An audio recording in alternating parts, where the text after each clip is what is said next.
Welcome to Texas, everyone. Megan Olivi here, joined by Cub Swanson. We're going to do one round right now where I get to talk to Cub about all things we can fit into 5 minutes. Of course, Cub, you are one of the stars of the main event on Saturday night in Austin. Let's put 5 minutes on the clock.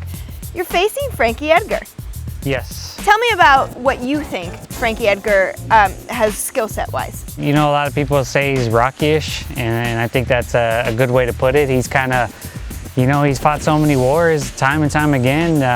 You know, he's like one of those guys that kind of always finds a way to win. So he's well-rounded. I respect him a lot. I think he's a great opponent. How long have you been anticipating getting back into the Octagon? Because were you thankful that your opportunity came right now so you're able to show what you can do and possibly fight the champ? The reality is I'm in my prime right now.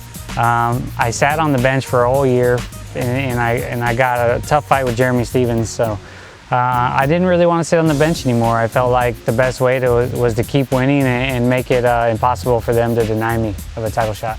What are your thoughts on the featherweight division right now? I think it's exciting. There's a lot of attention on it. You know, a lot of thanks to Connor on that. You know, we all think he's an idiot, but you know, at least he's making our job easier. So a lot of people are excited. We got so many tough guys. I think we've had a lot of talent in this division for a long time, but now it just seems to be that point where there's a lot of hope for some huge fights coming up. Yeah, and if you win against Frankie Edgar, it would be a huge fight to fight Jose Aldo. Dana White said that they promised you that shot, that would be yours. When would you like to have that fight if you win on Saturday? You know, who knows, maybe like July or something would be. I'd want to be on a big card and preferably in Vegas, you know. Vegas is always fun, or who knows, maybe here in Texas and Dallas or something. I've been, you know, they've been treated pretty well here, so depends on how good the barbecue is on Sunday. That's a great answer. I want to talk to you about something else that's sort of fight related. You've been helping with this television show called Kingdom. How did you get involved in that? Well, they brought in Greg Jackson to be, you know, kind of like a correspondent. He told him that he couldn't be there all the time, you know, be in LA for like months at a time. So he called and asked me if I was available, and I had just got the Stephens fight. So I said, hey, what about Joe Stevenson? And he was like, yeah, that's perfect. So we had Joe Stevenson go over there and kind of train the guys. And then when I had talked to Joe, asking him how it was all going down, and he was like, oh, it's great. All these guys are picking it up so fast. It's going to be a great show. And he's like, hey, you want to be in the first fight? And I was like, yeah, cool, let's do it. And then he's like, yeah, you got to fight Nick Jonas. And I was like, cool, you know?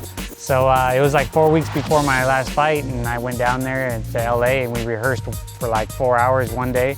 And then I went back the next week and we shot the scene.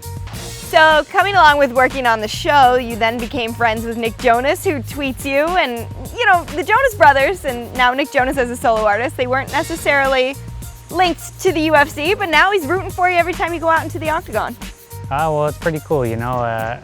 He got a chance to train MMA and really see what it's all about, so I know he respects me and what I do, and obviously I respect him, and you know, anybody that's in that industry, their work ethic has got to be tough to be a star like that. So there's a lot of mutual respect, and it's been pretty cool. Yeah, and something that you really are into and really make a difference with is your charity work.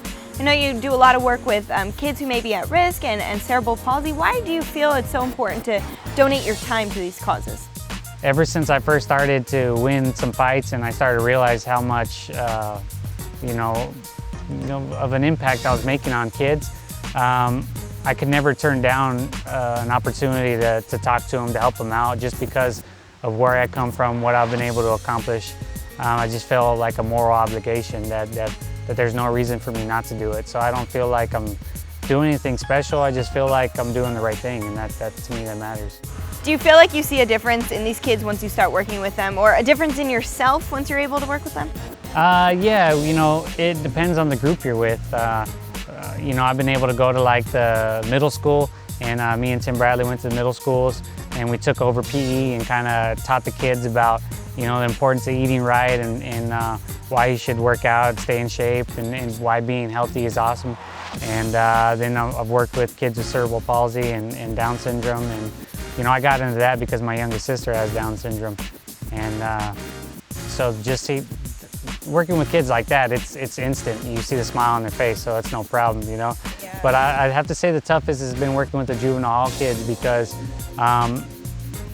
it's just they're one choice away from being on the right track. And when you talk to them, they kind of have that blank stare, that real hardened look. So it's really hard to get through to them sometimes. Cub, that's pretty incredible. Obviously your plate is very full, you're one of the best fighters in the world, but to be able to want to help the community, that is just incredible. Thank you so much for doing one round with us. I appreciate it. Best of luck Saturday. Thank you.